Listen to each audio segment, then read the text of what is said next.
And we're back with you. We were just inserting our main shaft, our main head back onto the main shaft, and we've got the holes lined up in the main shaft. Get it into view here. On the shaft itself is the hole, and then right above it is the hole where the screw's going to insert through. I think I got that on video. I'm going to line that up there and keep my finger underneath it. Take my bolt, and I'm going to start it back into my hole. And my nut's on the back side, so I don't want to push it all the way through, because I'll end up pushing that nut out and then have to deal with inserting it. Actually, want to show you a trick there, so we're going to go ahead and do that.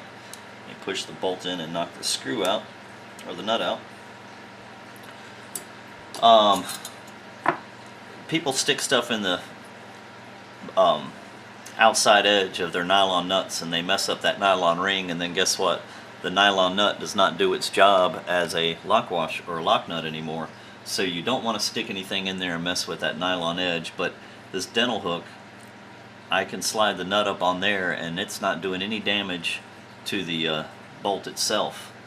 And what I'm going to do in this case, I'm going to push the bolt backwards here, get it out of the way. So we're pretending here you had to stick this nut back in here that it came out. Again, if you're lucky, it kind of stays put. I've got the nylon nut on the hook, and what I can do is take this hook, stick it up here where the hole is, and then slide the nut off into its hole. Okay, makes getting this little guy up in that tight space so much easier. I mean, we're in there, it's done, we don't have to worry about it. Now we just have to spin it around, tighten our bolt down. We'll put our finger behind it just to keep the nut from falling back out. Tighten this Allen head bolt up. And she's tight there. That part is done. At this point in time, I'm going to go ahead and put the screws back in our anti-rotation guide. Probably should have gotten the smaller Phillips head, because it would fit this, I think, a little bit better. It might be just a little bit big for it. Get this screw in here. And that's metal on plastic. Don't need to over tighten it. You'll end up stripping it out. Alright, this one doesn't want to work with me.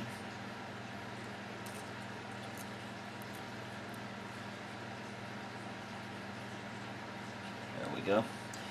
And we'll tighten that screw down on the back side. So now we have our anti-rotation guide locked back in there. We're ready to snap our ball links back on.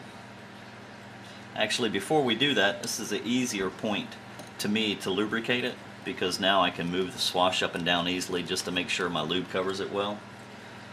I've got some super lube with Teflon. I think some people use Tri-Flow here too. I like this because it seems to have a little bit heavier viscosity than the Tri-Flow does. But I'm going to take it and I'm just going to put a little bead down that side of the shaft and down that side. I'm going to spin it. I'm just doing it in the open areas. I'm going to put it there and put it there. Get a little bit out. Now I'm going to slide the whole thing up, and I'm going to grease this side of the shaft. I'm going to spin it a half turn. Make sure it's out of my way. I'm going to grease that side of the shaft. A little bit of lube on there. And that's the thing I really like about this super lube, is that little metal tip, man. That thing gets delivery of oil or lubricant right where you need it.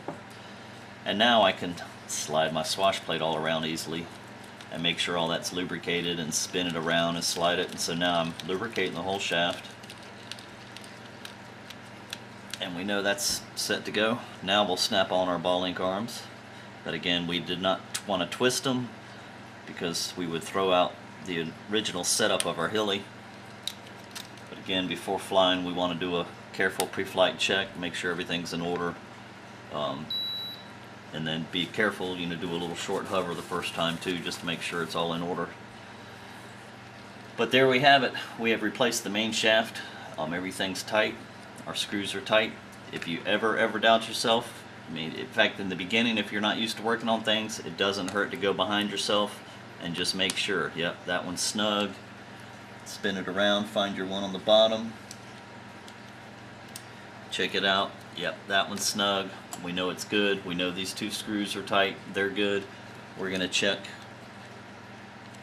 the collar, and it's good. So we're set to go. I hope that gave you all the detail you need to do this very, very easy job. Simple process. Again, there's 5 screws and you're done.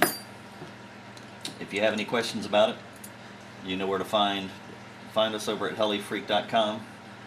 And if you've got technical questions, once you've done this and you're starting to have issues, you're worried about the way your swash plate's lined up, you think something might be off, make sure you go and ask Sokol, one of the more advanced people there at HeliFreak. Again, I'm still learning the whole process, but as far as making the repairs, it's not something I have any problems with, and I hope I was able to help you out with it. Great flying.